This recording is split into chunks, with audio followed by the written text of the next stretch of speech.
قرآن کی ایک آیت جس نے مجھے جھنجھوڑ کے رکھ دیا تھا اور سوچنے پر مجبور کر دیا تھا کہ واقعی یار ایسے ہی ہو رہا ہے،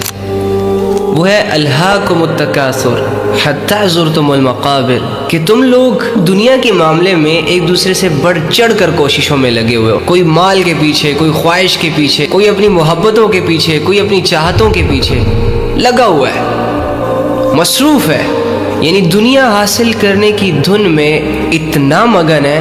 کہ اپنی آخرت کو بھول گیا ہے۔ حتی زرتم المقابر، آخر کار وہ وقت آ جاتا ہے کہ تم لوگ قبرستانوں میں چلے جاتے ہو۔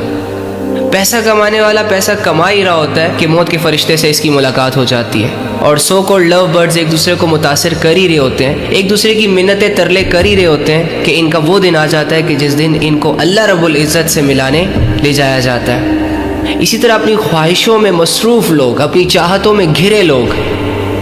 اپنی خواہشوں کو اور چاہتوں کو پورا کرنے کی کوششوں میں لگے ہوتے ہیں، اور اچانک سے ان پر وہ لمحہ آ جاتا ہے، اچانک سے ان پر وہ کیفیت طاری ہو جاتی ہے کہ جس لمحے رب کی ملاقات کی طرف لے جایا جاتا ہے، 6 فٹ زمین کے اندر دبایا جاتا ہے اور منو مٹی اس کے اوپر ڈالی جاتی ہے۔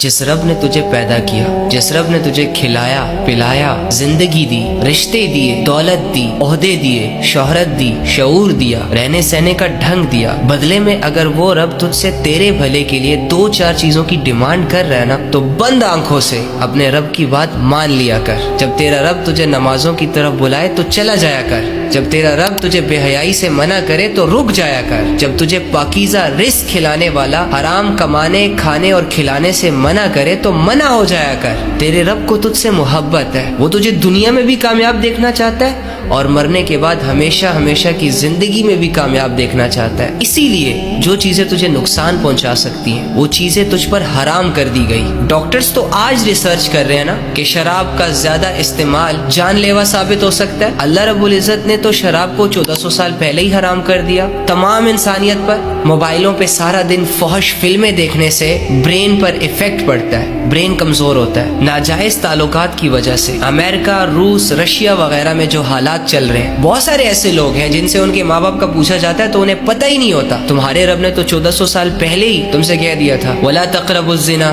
زنا کے قریب مت جانا۔ یہ بہت بڑی بے حیائی کا کام ہے جس کی وجہ سے آج آپ کا ایک خاندان مینٹین ہے، آپ کو آپ کے باپ کا پتہ ہے، آپ کے دادا کا پتہ ہے، آپ کے پردادا کا پتہ ہے، خاندانی لوگ ہو۔ ہمارے ماں باپ نے اللہ کے حکم کو فالو کیا، نکاح کیا، نکاح کرنے کے بعد وہ تعلقات قائم کیے، تو اس کی وجہ سے آج جس خاندان پر ہم پراؤڈ کرتے ہیں وہ خاندان وجود میں آیا۔ اگر اللہ کے حکموں کو پامال کیا جاتا تو ہمارا کوئی خاندان نہ ہوتا، ہمارا کوئی فیملی سسٹم نہ ہوتا۔ آج وہ لوگ جن کے ملکوں میں بے حیائی ہے، مسلمانوں کے لباس کا مذاق اڑایا کرتے تھے اور اپنے آپ کو بہت لبرل شو کرتے تھے، اور اس سوچ میں آہستہ آہستہ وہ اپنے کپڑوں کا سائز چھوٹا کرتے گئے، چھوٹا کرتے گئے، چھوٹا کرتے گئے، یہاں تک کہ ان کے جسموں پر کپڑے باقی نہ بچے۔ آج سارے ننگے گھوم رہے، اب وہ بھیڑ بکریوں کی طرح اپنی زندگی گزار رہے۔ 5 منٹ کا وہ گندا تعلق ان کی نظر میں ایک رشتہ ہے، وہ 5 منٹ کے لیے نبھاتے ہیں اور ختم۔ ہمارے ہاتھوں ایک بندہ 10 لوگوں کی ذمہ داریاں اٹھاتا ہے، وہاں لوگ ایک دوسرے کی ذمہ داری تک نہیں اٹھا سکتے۔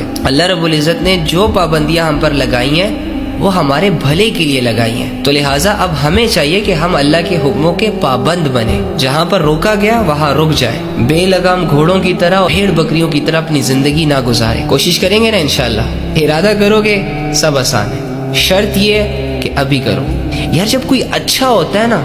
تو اس سے دل کرتا ہے بات کرنے کا، دل کرتا ہے اس کے ساتھ رہنے کا، اس سے دور جانے کا دل نہیں کر رہا ہوتا۔ دنیا جہان کی ساری اچھائیاں تیرے رب میں موجود ہے، میں اور تو پھر کیوں اللہ سے دور جائے؟